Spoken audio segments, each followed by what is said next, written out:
La historia de la República Dominicana es también combinada, por supuesto, la historia de los demás países del Caribe. Las migraciones, desde mucho antes de la llegada de los españoles, por supuesto que era entre los habitantes originarios de las islas del Caribe y era aparentemente fluida. Desde aquí se fue a Tuey hacia Cuba, en donde al final fue sometido a la hoguera. Y después de eso, pues, sencillamente los intercambios, el hecho de que Eugenio María de Hostos haya desarrollado su labor intelectual durante muchos años, desde 1878 prácticamente hasta el año 1900, es parte importante de esa historia. El hecho de que Duarte haya sido el migrante que más tiempo haya durado fuera de su país, más de 30 años, es también parte de esa historia. O que Luperón haya tenido que ser mandado a buscar a donde se encontraba, creo que en San Martín, para que muriera aquí por parte del dictador Lilis, es parte también de esa historia. O que Antonio Maceo haya sido hijo de una dominicana, por supuesto, también. O que Máximo Gómez es el libertador de Cuba.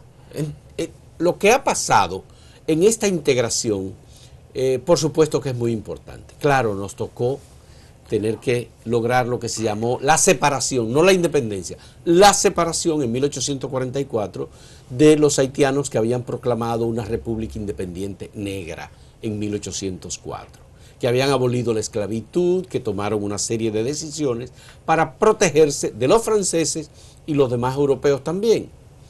Proclamamos nuestra separación y República Dominicana desde entonces se ha convertido en un país deseoso de independencia, con mucho patriotismo. Pero los haitianos ayudaron a los dominicanos cuando se enfrentaron a los españoles para obtener la restauración de la República. Le facilitaron armas, facilitaron dinero, le dieron protección a los patriotas dominicanos. Todo eso es parte de esa historia de integración que parece ser hoy no se conoce, porque se incentiva y se promueve una campaña de odio en contra de los haitianos que migran a República Dominicana a buscar sustento o trabajo. Y aquí, pues, en ocasiones se toman medidas muy, muy duras que desdicen una parte de esa historia. Hemos invitado a Pablo Mella, sacerdote, historiador, autor de uno de los libros más interesantes y brillantes de la historia de República Dominicana en la época republicana.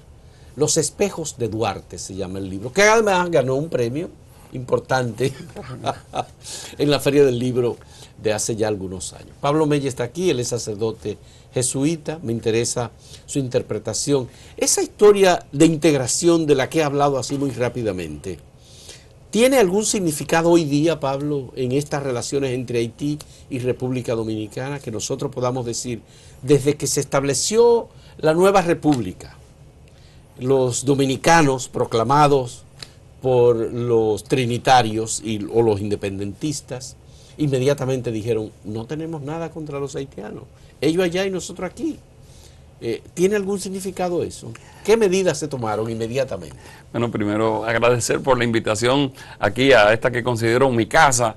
Es más mi casa el periódico virtual, que es el que me acompaña a las 5 de la mañana cuando me levanto y voy chequeándolo durante el día. Fausto, tú eres consciente que digo, Fausto, se te fue un acento en tal sitio en acento, entonces lo corrige después. Es verdad. O sea, yo soy corrector de pruebas. Tengo que admitirlo, ciertamente. No, que los errores siempre salen. Sí. O cuando salió una sale noticia de una persona que había fallecido, que digo que no, todavía no ha fallecido. Esa fue buena también. El padre Arnaiz.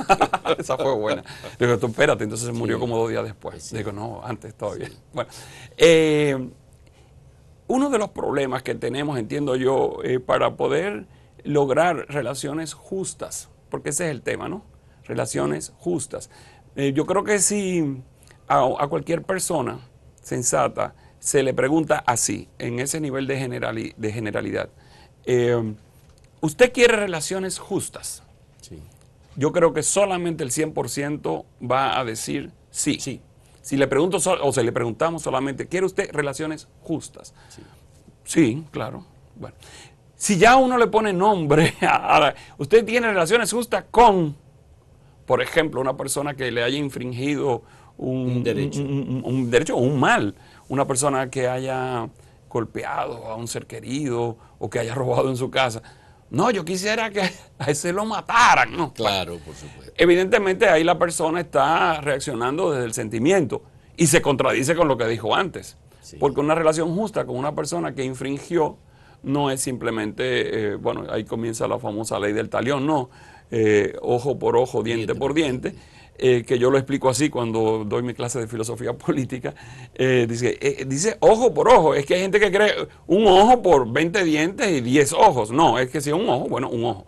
O sea que la proporción es esta frase que se remonta, ¿no?, a Babilonia, pues que se conoce como la ley del talión, pues simplemente lo que dice es que una práctica de justicia busca el equilibrio, porque cuando uno está airado, pues uno tiende a desproporcionar el acto de justicia. Así es. Bueno, entonces este es el tema. Entonces, sobre esta base respondo tu pregunta. ¿Cuál entiendo yo que es el problema con respecto a la historia? Que como hay una historia dominicana que básicamente se centra en las investigaciones de José Gabriel García y que grosso modo prácticamente todos los historiadores dominicanos han repetido la narrativa básica de José Gabriel García, hay muchos elementos de los procesos del siglo XIX que están llamados a ser reinterpretados. Ya. Porque hay muchos de esos datos que se aportaron de oídas. Sí. Porque no están sustentados en documentación real, documentos que sean pruebas de verdad. No, lo que pasa es que los documentos no, por lo menos como tú leíste en mi libro, los documentos históricos tampoco son, por lo menos como yo entiendo las cosas, tampoco son pruebas. Tampoco son pruebas. ¿Por qué? Porque, por ejemplo, los que hemos estado, por ejemplo, envueltos en distintos litigios, sobre todo derechos humanos, por ejemplo, un gobierno te puede decir, yo me comprometo a tal cosa, sí, porque yo estoy firmemente decidido a tal cosa, y eso lo dice el papel, pero después en las prácticas suceden otras cosas. Y inclusive esa misma persona que dijo que se iba a comprometer con eso, se compromete más o menos, pero cuando está tomándose un traguito dice, mira, yo tuve que hacer eso obligado. Entonces, por eso es que digo que un documento no es necesariamente una prueba. Entonces uno tiene que acercarse a los documentos con una actitud crítica y de análisis complejo, y entonces tiene que, como dicen más los sociólogos, triangular. Es decir, buscar distintos documentos para ver e ir intuyendo cuál era la contradicción del momento. Entonces, en ese sentido, como tú señalaste hace un rato, la palabra que predominó durante 5 años, etcétera, en el vocabulario contemporáneo para expresar lo que hoy llamamos independencia dominicana fue la palabra separación.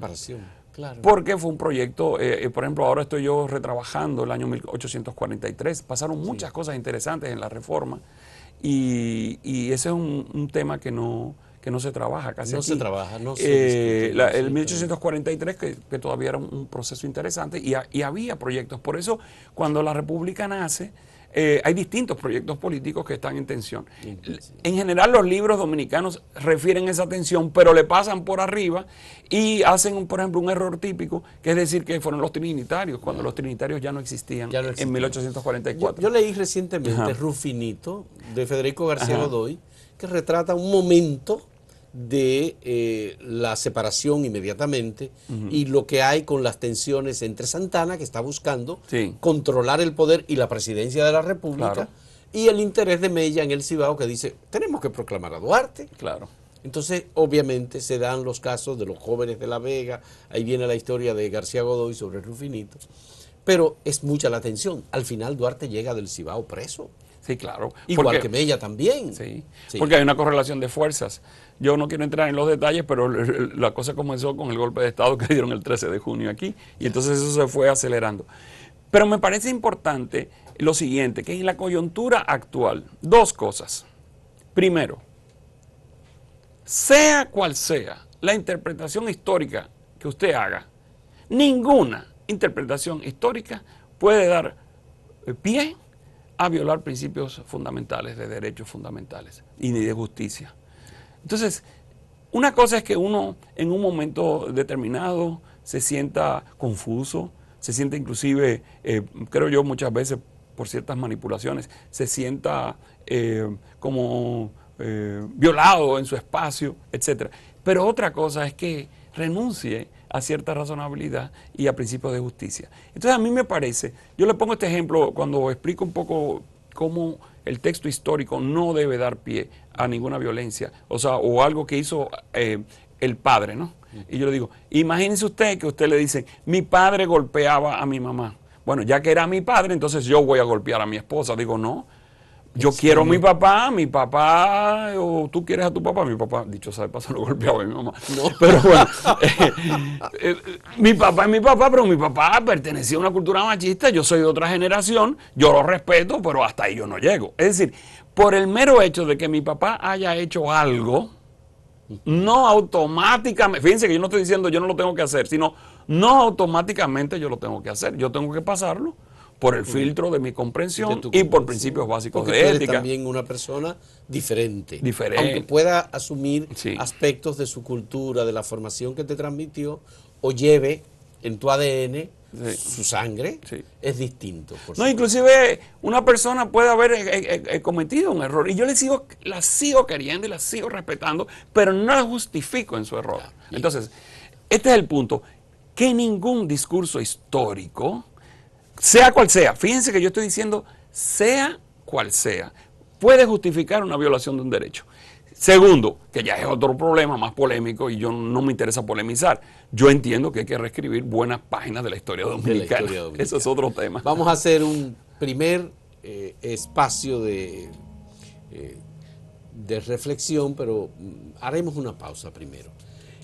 Para seguir conversando con Pablo Mella sobre esta campaña de odio que se incentiva en la República Dominicana y que se sustenta supuestamente en hechos históricos, sobre todo que los haitianos supuestamente quieren acabar a los dominicanos y viceversa. En un momento retornamos.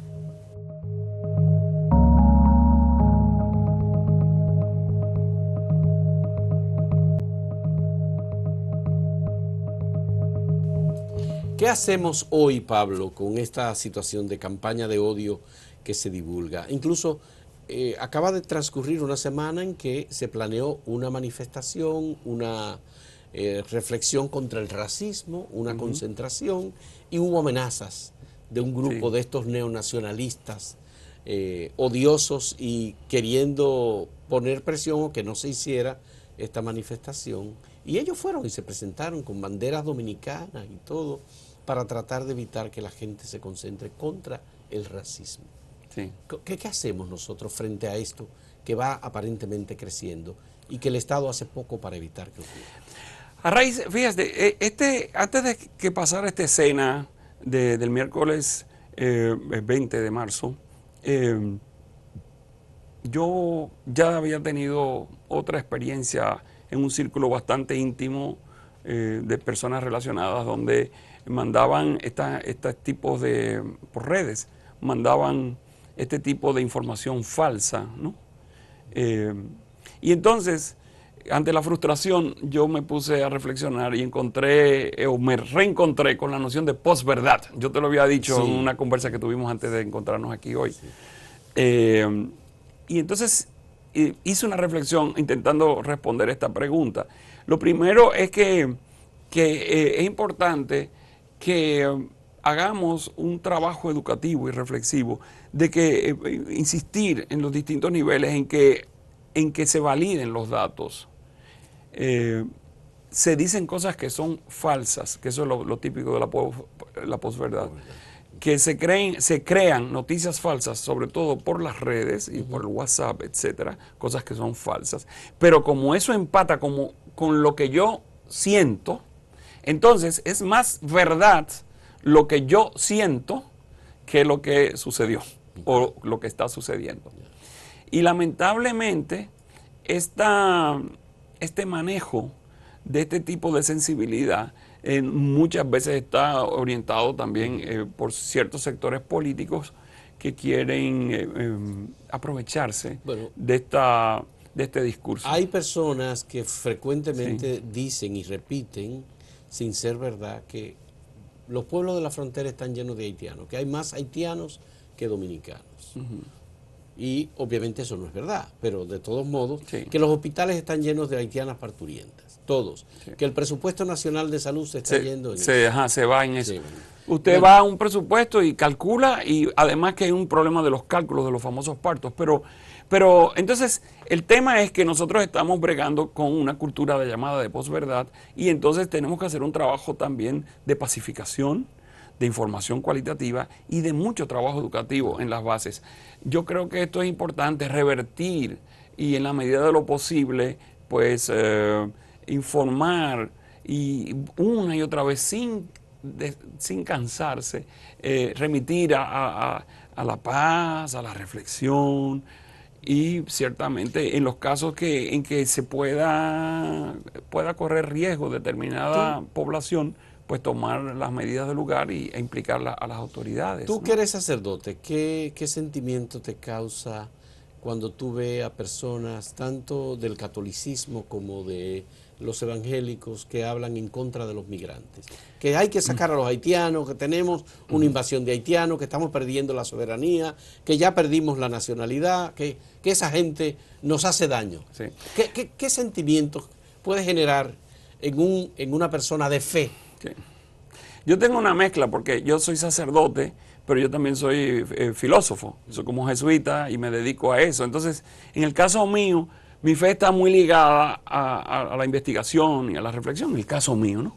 Y al pensamiento, ¿no? Al pensamiento. Por ejemplo, voy a coger una palabra que acabas de usar. Bueno, yo escribí este librito, que yo te lo regalé, lo leíste, yo sé. Sí, yo lo leí. Pero que se llama Derecho, Soberanía, Educación e Interculturalidad, y hay un artículo donde yo explico la noción de soberanía y hago una exégesis de la Constitución Dominicana. Sí. Entonces, ¿cómo poder dialogar con una persona que entiende que soberanía es hacer lo que a mí me da la gana en este pedazo de tierra? No, eso no es así. Esa no es la definición de soberanía. Y yo le explico desde la Edad Media hasta el día de hoy y cómo aparece en la Constitución Dominicana. Entonces, si un mínimo de esfuerzo, de estudio, de reflexión, yo diría que hay poco que hacer. Entonces, en la medida en que los creyentes, ya sean católicos o no hagan un poquito, como diría Santo Tomás de Aquino, de unir razón y fe, no creo que podamos avanzar mucho. Entonces, mi primera invitación a los hermanos de fe es que se formen y se informen, que es lo mismo que yo le diría a los que no son de fe y que cultivan esta especie de odio desproporcionado y mal encaminado. Porque si me dijeran, en filosofía se llama consecuencialista, una ética que dice que lo importante es el resultado y no el proceso. Se llama consecuencialismo eso. Evidentemente yo no soy un consecuencialista porque el proceso también tiene que ser justo. Pero bueno, inclusive desde un punto de vista consecuencialista, es decir, con esta medida yo resuelvo este problema. Bueno, lo que normalmente uno ve en estos sectores más radicalizados y en los argumentos que ofrecen, no ofrecen una auténtica solución a un mundo interconectado y que necesita de la migración. ¿Y se puede vivir en la fe una persona que sienta odio hacia otro ser humano por el hecho de pertenecer a otro país? O de cruzar una frontera. Entonces, otra parte de la respuesta a la pregunta que me hiciste, tomando esta que me estás haciendo ahora. Entonces, ¿cómo yo me siento? Sí. Yo me siento muy frustrado porque yo digo, ¿con qué lentes leen la Biblia? Porque si algo es totalmente constante en la Biblia, es que un rostro de Dios es el extranjero. Y cuando en Lucas 4 Jesús comienza a predicar y pone como modelo de fe a extranjeros, dicen que los de su pueblito de Nazaret lo agarraron y lo querían tirar por despeñar. Y dice, y se abrió paso. Lucas 4. Yo digo, vamos a decir, yo entiendo humanamente, y hasta diríamos yo, si uno fuera de teoría biológica, es decir, yo entiendo de que los seres vivos marcan territorios. Eso yo lo entiendo desde el punto de vista biológico y ciertamente todos necesitamos marcar territorio. Por ejemplo, tú y yo estamos en esta entrevista y hay una cierta distancia física y cualquier conversación uno pone una distancia. O sea que, digamos que la noción de territorio no es ningún problema. Perfecto. Ahora bien, independientemente de que necesitemos un cierto territorio, esa realidad no constituye, desde el punto de vista de la fe, el criterio fundamental. Entonces, la fe tiene un componente de salto, de Kierkegaard, no, un salto. Tiene un componente de que lo que a mí me parece evidente en un primer momento, bueno, a Dios no le parece tan evidente como a mí. Estoy hablando ahora como hombre de fe. Entonces, la Biblia está llena de no evidencias, porque cuando uno se pone a decir, por ejemplo, que es lo mismo, el extranjero es un rostro en la Biblia del pobre. Cuando dice, desde la fe, hay que optar preferencialmente por los pobres, porque nuestro Señor Jesucristo amó a los pobres. Eso no es una evidencia. La evidencia es, yo quiero un buen trabajo para tener una jipeta y subir. Yo me quiero pegar con la gente que tiene poder y medios. Esa es la evidencia. Ahora voy a utilizar una palabra que no me gusta mucho. Está en San Juan. Esa es la evidencia mundana. Es decir, el mundo con sus relaciones de poder se organiza en base a subir. Y la Biblia te dice todo el tiempo, es que tienes como el Señor Jesucristo, Filipenses 2, tienes que aprender a bajar. Insisto, eso no es una evidencia, eso es una contraevidencia de fe. Entonces, yo diría que en términos estrictamente espirituales, bíblicos y teológicos, y puedo meterme también con la doctrina social de la Iglesia, porque el Papa más claro no puede ser, es una mala interpretación de la fe y una infidelidad a nuestro Señor Jesucristo mantener una actitud de rechazo y de odio al extranjero. Hacemos una última pausa en este diálogo con Pablo Mella.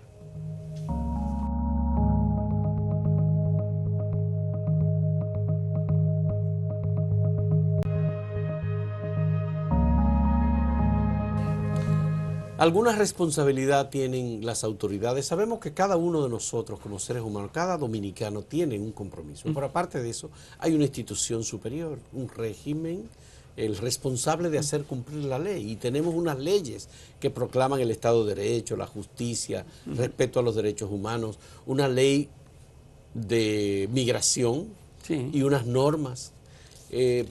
¿Qué puede hacer el gobierno desde tu punto de vista para tratar de disminuir estas tensiones que desdicen tanto de la identidad? Tú que escribes sobre el tema de la identidad dominicana. A mí me parece que por ejemplo, yo sigo confiando en que el Estado dominicano y nuestros políticos pueden cambiar. Y un signo claro ha sido cómo se manejó, un poco a destiempo, pero cómo se manejó la crisis de Pedernales. A mí me parece que el gobierno actuó muy bien. Pero a destiempo. Bueno, a destiempo. ¿Por qué a destiempo? Porque venimos arrastrando desde hace años y en el caso del partido en el gobierno, en 1996, que le dio el paso, ¿no?, al poder, pues jugó con, ¿cómo se llama? Estuvo de aprendiz de brujo, ¿no? Entonces, digamos que una decisión en un momento dado de coquetear con ciertos discursos nacionalistas. Porque era contra Peña. Exactamente. Entonces, eso acaba pasando factura. Es decir, uno tiene que tener mucho cuidado como persona. Yo hablo más como persona, que es lo que me toca, pero estamos haciendo un pequeño análisis sociopolítico, ¿no? Si uno en un momento, por un afán electoral, se mete, como esa expresión, ¿no?, aprendiz de brujo, eso va a explotar en algún momento. Entonces yo creo que de alguna manera, yo creo que hay que mantenerse firmes en los grandes principios constitucionales. Evidentemente que nuestra Constitución en los grandes principios está en los estándares internacionales. Sabemos que el truco de la nacionalidad que se hizo con el artículo simplemente fue para afectar a una población determinada. Y también ahí había, como diría yo, intereses de choques. Entonces, mi primer consejo es apéguese al orden constitucional. Apéguese al orden constitucional. El segundo, todos, incluyéndome a mí, respetemos a las autoridades. Ahora, que las autoridades se comporten bien, ¿no? Correcto, sí. Pero sí tenemos que tener un sentido de que en una sociedad compleja está el Estado, y el Estado es el que está llamado a mediar los conflictos. Porque vamos a seguir, las sociedades son conflictivas y vamos a tener opiniones distintas. Entonces a mí me parece eso importante. Y lo tercero, me parece fundamental que se haga con paciencia y con reflexión una auténtica política migratoria. Ha habido intentos que no han acabado de cuajar Y yo creo que ya la primera encuesta de migración que se hizo ya ofrece elementos para poder manejar la política migratoria. Hay que dar más datos. Tenemos datos muy buenos que nos permitirían... Pero esa es la encuesta del año 2012. 2012. Y está una por salir ahora. Ya, okay. Pero la de 2012 ofrece datos, como diría yo, por lo que yo pude checar. Que desmienten muchas de las versiones que se dan en la sociedad dominicana sobre la presencia de haitianos. Bueno, yo diría... El dato es de 480,000 personas. Exactamente. Yo tengo aquí el dato, bueno, ya Sí. tú lo diste, el dato. Y las investigaciones actuales, que van en la misma línea de la ENIM, que se llama, pues muestran que la migración es rotatoria, es cíclica. Hay gente que regresa y hay gente que sigue para otros países. Entonces, los datos parece que que se van arrojando, dicen que los números están estacionados. Ya. Entonces a mí me parece importante ver el fenómeno de esta rotación. Yo creo que lo que ha pasado ahora en Pedernales, y lamentablemente hubo aquí un hecho muy lamentable, ¿no? Que dos personas hayan sido asesinadas, pero en sociedades complejas siempre va a haber este tipo de acto delincuencial. Lo que habría que ver es aumentar la colaboración entre los dos estados, y entonces parece que no hay, por lo que yo he podido informarme, no hay un tratado de extradición. Bueno, porque haya un tratado de extradición. Hay quienes alegan que sí, existe. Sí, no soy jurista, bueno, está bien, pero quiero decir, imaginemos que no existe, pues bueno, que lo haya. Esas son cosas que hay que arreglarlas, porque este tipo de hechos, pues, pasan. Entonces, ahora nosotros no podemos, coincidió exactamente el momento en que la dominicana Quesada pues cometió este hecho tan triste, pero yo no puedo, por esta dominicana, entonces generalizar y decir que todos los dominicanos son como ellas. Sí. Eso sería una injusticia total. Bueno, se puede hacer un paralelo. Y coincidió que se hizo en la misma semana. Me parece que entonces una política migratoria fundamentada en una buena investigación, un buen diagnóstico social, nos puede ayudar mucho, y nuevamente habría que hacer campañas de educación. En ese sentido, tenemos que tener instrumentos legales de contratación, figuras de contratación bien claras, que permitan que se supla la mano de obra que de hecho se necesita. Que se necesita, porque el Estado dominicano ha hecho muchos contratos con el Estado haitiano en el pasado, con la dictadura haitiana en el pasado, para traer migrantes al corte de la caña, para traer haitianos a diferentes labores. Y ahora hay muchos del sector privado que tienen producción agroindustrial, industria de la construcción, el mismo gobierno, la construcción del metro ha sustentado su trabajo principalmente en mano de obra haitiana, en el trabajo duro. Hoy uno también ve en la parte más rica de la ciudad, que prácticamente todas las torres están cuidadas por personas de Haití. Sí. O sea, me parece que debe como verse, eso es un fenómeno no solamente de Dominicana, es un fenómeno mundial. Y lo que pasa es que nosotros tenemos estos vecinos. Los tenemos. Pero podíamos tener otros vecinos. Otros vecinos. Exactamente. Muchas gracias a Pablo Mella, sacerdote de la compañía, miembro de la congregación Compañía de Jesús. Y gracias a ustedes igualmente por la compañía en el diálogo.